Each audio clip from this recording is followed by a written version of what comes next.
64 घंटे से ज्यादा का वक्त बीत चुका है जब उत्तरकाशी के धराली पर कुदरत का क्रोध बरसा था। तब से लगातार रेस्क्यू ऑपरेशन चल रहा है। धराली तक सड़क मार्ग से पहुंचने की जद्दोजहद तेज है, लेकिन तीसरा दिन बीतने को है।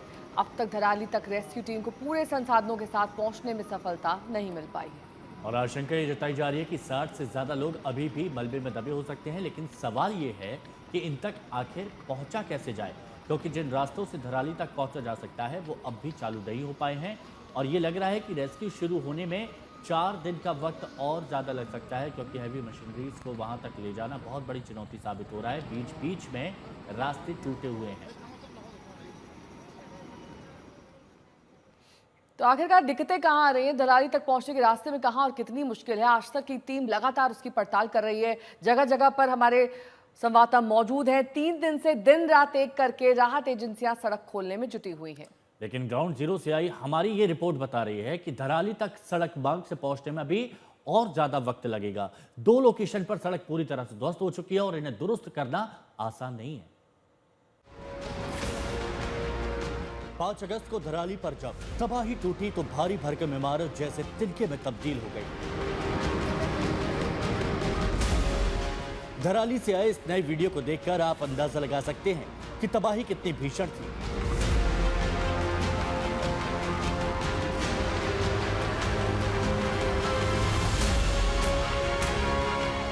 कुदरत का क्रोध इसी को कहते हैं। जब कुदरत अपने पर उतर आए तो इंसान की ताकत का कोई मतलब नहीं रह जाता। कुदरत के आगे किसी का बस नहीं चलता।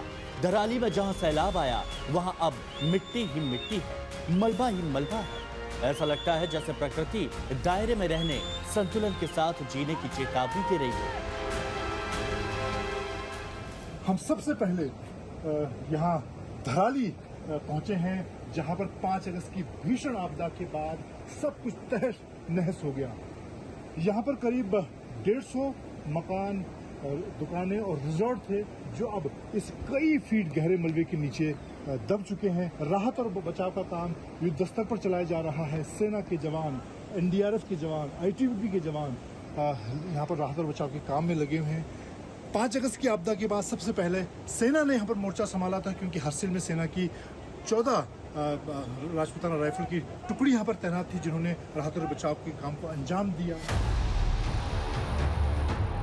धराली पर कुदरत का कैसा कहर बरपा है ये आप गंगनानी के इस हिस्से को देखकर समझ सकते हैं। कभी यहाँ कोई पुल होता था, लेकिन अब उस पुल का नामो निशान मिट चुका है। एक बड़ी खाई रह गई है, जिसे पाटना राहत एजेंसियों के लिए पहाड़ जैसी चुनौती है। मैं इस समय अब काफी भटवाड़ी का जो इलाका था, धंस रहा था, वहां से आगे पहुंच चुका हूं गंगनानी की ओर। एक पड़ाव और पूरा हुआ है कि जब हम गंगनानी की ओर जा रहे देखे कि कैसे नदी का प्रवाह था। लोहे के बड़े बड़े पुल पानी में ऐसे बह रहे थे जैसे घास फूस या कुछ तिनका हो। और ऐसी तस्वीरें, जब ऐसी हम विपदा की तस्वीरें देखते हैं तो ये समझ में आता है कि आखिर ऊपर जब मलबा आया होगा उसमें कितनी ताकत रही होगी, और क्यों जो लोग उसकी चपेट में आए होंगे उनका बच पाना बिल्कुल मुश्किल होगा। आपने सही कहा कि स्निफर डॉग भी अगर आप ले जाएंगे और घर के ऊपर अगर 8 से 9 फीट का मलबा है तो वहां पर किसी के जीवित होने की भी संभावना बहुत कम है। हालांकि कोई चमत्कार अगर ऐसा हो जाता है तो अलग बात है, लेकिन ऐसी स्थितियां, ऐसी परिस्थितियां होती नहीं हैं, क्योंकि मलबा बहुत ज्यादा है। जितने घर हैं, दुकान है, मकान है, सब कुछ उस मलबे के नीचे दबे हुए हैं। धराली तक सड़क दुरुस्त करना इस वक्त राहत एजेंसियों की पहली प्राथमिकता है। जब तक धराली सड़क मार्ग से नहीं जुड़ता, रेस्क्यू ऑपरेशन को रफ्तार नहीं मिलेगी। लेकिन इस मिशन में मुश्किलें ही मुश्किलें हैं। कैसे, वो समझिए। गंगनानी से 5 किलोमीटर दूर बालाकंडार है, जहां सड़क का बड़ा हिस्सा पानी में बह चुका है। गंगनानी के बाद यहां भी सड़क बनानी होगी। बालाकंडार से करीब 7 किलोमीटर दूर धराली है, जहां तक जल्द से जल्द पहुंचना जरूरी है।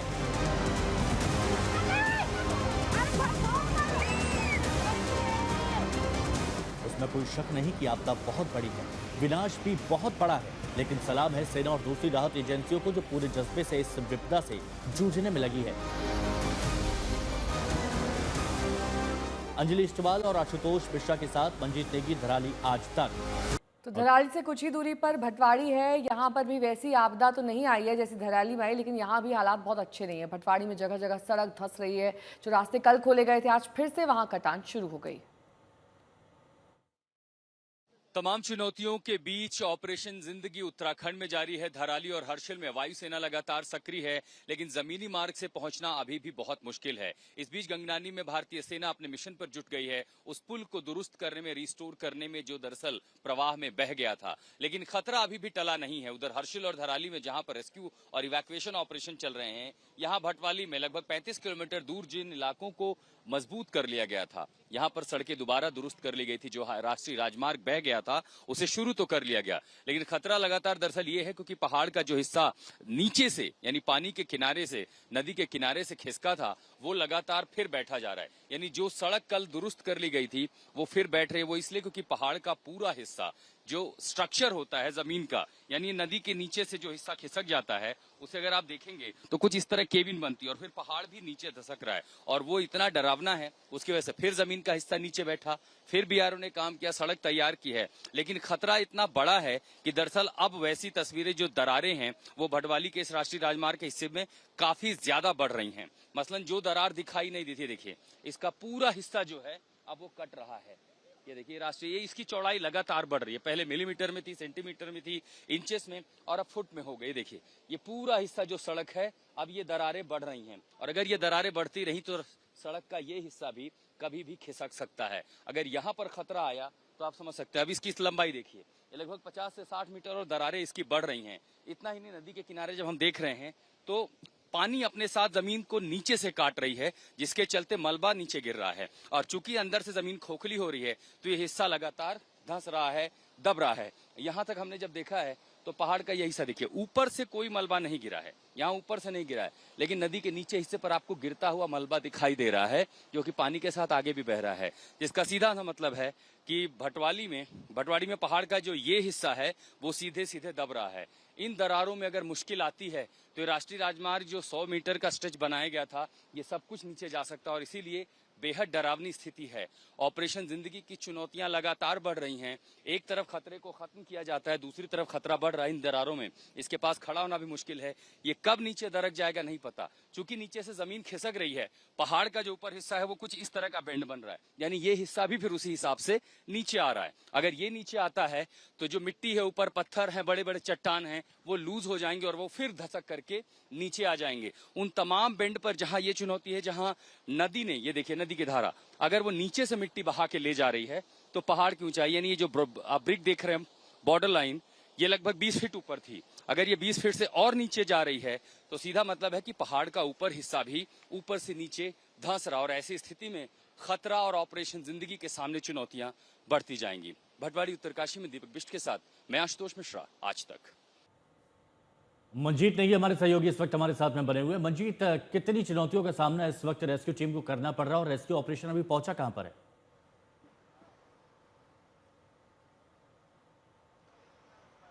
हिमांशु, अभी जो ताजा अपडेट है, पहली बार सरकार की तरफ से, एजेंसियों की तरफ से जो आंकड़े जारी किए गए हैं उसमें अभी भी 100 लोगों के मिसिंग की जानकारी दी गई है।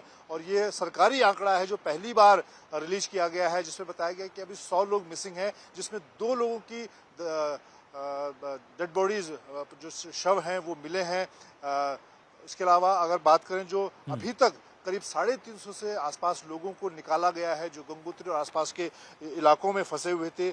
उसके अलावा सेना की मैं बात करूं तो सेना के अब तक जो करीब 8 सैनिकों की बात की जा रही है जो मिसिंग है, जिसमें एक जेसीओ शामिल है, और सेना के 13 जो जवान और ऑफिसर घायल हुए थे उन्हें देहरादून मिलिट्री हॉस्पिटल भर्ती कराया गया है। और आज चौथा दिन है इस आपदा का हर्षिल घाटी में। उसमें अब पिछले 2 दिनों से मौसम ठीक होने की वजह से लगातार जो अभी भी, क्योंकि सड़क से जो कनेक्टिविटी है हर्षिल की और बाकी जगहों की, वो नहीं जुड़ पाई है। ऐसे में सिर्फ हवाई मार्ग से ही जो राहत और बचाव का काम है वो तेजी के साथ चल रहा है। करीब पिछले 2 दिनों में 60 से ज़्यादा सॉर्टीज हुई हैं, मी-17 की, चिनूक हेलीकॉप्टर की, बाकी जो प्राइवेट हेलीकॉप्टर लगाए गए हैं सरकार की तरफ से। तो पिछले 2 दिनों से राहत और बचाव का काम काफी तेज हुआ है, लेकिन अभी सबसे बड़ी चुनौती सड़क को जोड़ने की है। ठीक है, सड़क को जोड़ने की सबसे बड़ी चुनौती, लेकिन धराली इस वक्त बाकी दुनिया से कट चुका है, सड़क मार्ग से जाना संभव नहीं है। सैलाब की चपेट में आया आर्मी का हर्षिल कैंप भी पूरी तरह से तबाह हो चुका है, लेकिन इस वक्त भी धराली के लिए देवदूत बनकर हमारे जवान खड़े हुए हैं। सेना के जवान, आईटीबीपी के जवान सहित एनडीआरएफ, एसडीआरएफ की टीम इस वक्त मेगा रेस्क्यू ऑपरेशन में जुटी हुई है। कोशिश यही है कि सबसे पहले ज़रूरतमंदों तक मदद पहुंचाई जाए और इसके लिए एड़ी चोटी का जोर लगाया जा रहा है। मलबे के नीचे जिंदगी की तलाश जारी है। वहीं धराली से रेस्क्यू ऑपरेशन की तमाम तस्वीरें दिख रही हैं, जिसमें जवान रेस्क्यू ऑपरेशन में लगे हुए हैं। उनका जज्बा और उनका हौसला देखते ही बनता है। जहां रेस्क्यू के लिए रास्ता खोलने की चुनौती हो या जान बचाने के हर मोर्चे पर वो आगे खड़े दिखाई देते हैं।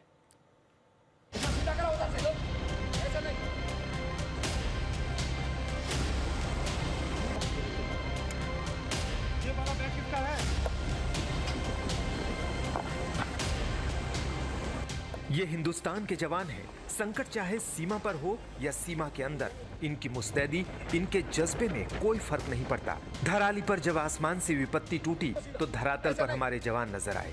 जरा इन तस्वीरों को देखिए।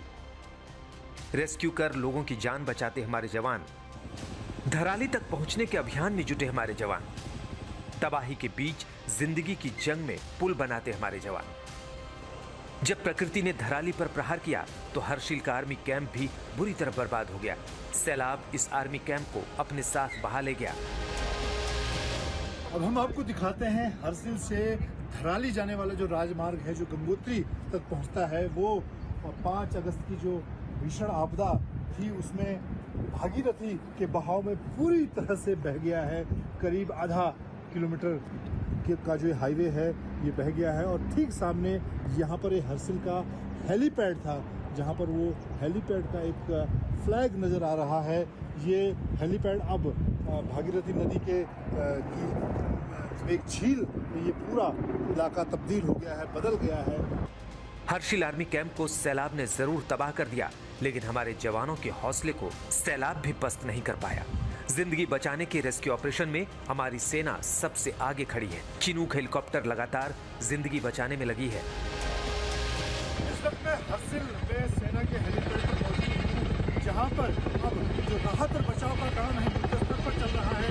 14 राज्य के जवान, आईटीबीपी के जवान, इसके अलावा एनडीआरएफ के लोग यहाँ पर राहत बचाव सेना का जो चिनूक हेलीकॉप्टर है उसके साथ लोगों को एक बार में 35 से ज़्यादा लोगों को यहाँ से ले जाया जा रहा है। यहाँ से देहरादून ले जाया जा रहा है। धराली तक पहुंचने के रास्ते में अभी भी तमाम तरह की बाधाएं हैं। हेलीकॉप्टर के जरिए ही लोगों का रेस्क्यू चल रहा है और हमारे जवान इस अभियान में चट्टान की तरह खड़े हैं। मन जीतने की हर्षिल आज तक। आर्मी का हर्षिल कैंप इस वक्त कैसे लोगों के लिए पनाहगाह बना हुआ है, वो एक रिपोर्ट हम आपको दिखाते हैं। इस वक्त मैं हर्षिल में सेना का जो हेलीपैड है, जहां से सारा जो रेस्क्यू का काम है वो हो रहा है। जब हर्षिल घाटी में जो बड़ी आपदा आई उसके बाद पूरी हर्षिल घाटी में धराली से लेकर और गंगोत्री तक जो लोग फंसे हुए हैं उनको लगातार सेना के लोग दिन रात यहाँ पर निकालने का काम। ये जो यहाँ पर हेलीपैड के अंदर जो शेड है, यहाँ पर आप देखिए कितनी बड़ी संख्या यहाँ पर यात्रियों की है, जो पिछले 3 दिनों से यहाँ इस आपदा में फंसे हुए थे, जो 4 धाम यात्रा के लिए निकले थे। अलग अलग शहरों के लोग हैं, स्थानीय लोग हैं, जो अब अपने घरों को जाना चाहते हैं। 5 अगस्त को पूरी हर्षिल घाटी में जो भारी भीषण आपदा आई उसके बाद काफी नुकसान यहाँ पर हुआ और अब जो लोग बड़ी संख्या में तीर्थ यात्री हैं, अलग अलग लोग हैं, मजदूर हैं, स्थानीय लोग हैं, वो अपने घर जाने के लिए कोशिश कर रहे हैं। इस वक्त सिर्फ एक ही साधन है, हेलीकॉप्टर के जरिए सेना यहाँ पर हेलीकॉप्टर के जरिए लोगों को उत्तरकाशी जो मातली में है, आईटीबीपी के लोग यहाँ पर हैं, उनको भेजने की कोशिश कर रही है हेलीकॉप्टर। आप लोग कहाँ से आए हैं? गुजरात से। अच्छा, कितने कहाँ गंगोत्री गए थे? हाँ, गंगोत्री। अब कहाँ जाना चाहते हैं? उत्तरकाशी।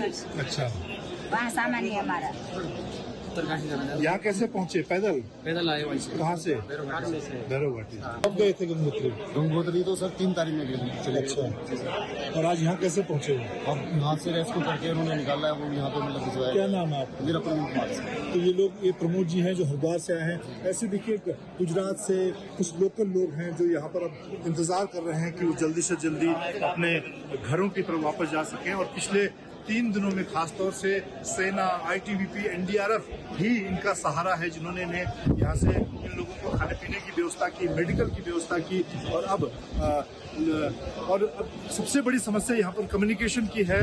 ये चाहे सेना के लोग हों, एनडीआरएफ के लोग, आईटीबीपी के लोग, स्थानीय लोग, उनका अपने परिवार के साथ कम्युनिकेशन नहीं हो पा रहा है। हम कोशिश करेंगे कि आज तक के माध्यम से उनकी ये बात उनके घर वालों तक पहुँचे और वो जो लोग सुरक्षित हैं वो अपने घर तक उनके घर वाले उन्हें देख पाएं। कैमरामैन राकेश के साथ मंजीत नेगी, हर्षिल हेलीपैड, आज तक।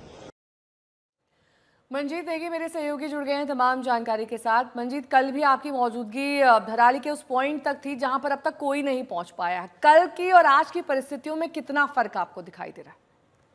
नेहा, कल और आज के मुकाबले काफी चीजों में सुधार हुआ है। और जो सरकार की तरफ से आंकड़े दिए जा रहे हैं उसमें 300 से ज्यादा लोगों को कल चिनूक और बाकी हेलीकॉप्टर से रेस्क्यू किया गया। इसमें से अब बड़ी संख्या उन यात्रियों की है जो गंगोत्री गए थे और उसके बाद फंसने के बाद उन्हें सड़क के जरिए पैदल यहाँ हर्षिल जो आर्मी हेलीपैड है यहाँ पर लाया गया है। कल भी मैंने वहाँ पर देखा था, करीब 1000 से ज्यादा लोग थे। तो आज कल 300 के आसपास लोगों को निकाला गया। बाकी लोगों को मुझे लगता है कि आज निकाल लिया जाएगा। लेकिन अभी बड़ी चुनौती धराली में है जहां पर अभी भी 100 लोग जो मलबे के नीचे हैं वो दबे हुए हैं। और आज कल चिनूक हेलीकॉप्टर के जरिए जो बड़ी मशीनें हैं, खासतौर से जो सेंसर रडार हैं जो जमीन के नीचे लोगों को ढूंढ सकती हैं। हालांकि आज चौथे दिन इस बात की उम्मीद कम रह जाती है कि लोग 50 फीट जो मलबा पूरे इलाके में फैला हुआ है उसमें वो जीवित होंगे। इसी तरह से हर्षिल कैंप की मैं बात करूं तो वहां पर भी उस पूरे इलाके में जो झील बनी है, लेकिन मंजीत ये कह सकते हैं कि एक उम्मीद की किरण को भी छोड़ा नहीं जा सकता। धराली में भले ही विपदा पार है लेकिन हमारे जवान भी पूरी तरह से तैयार है। शुक्रिया आपका हमारे साथ जुड़ने के लिए।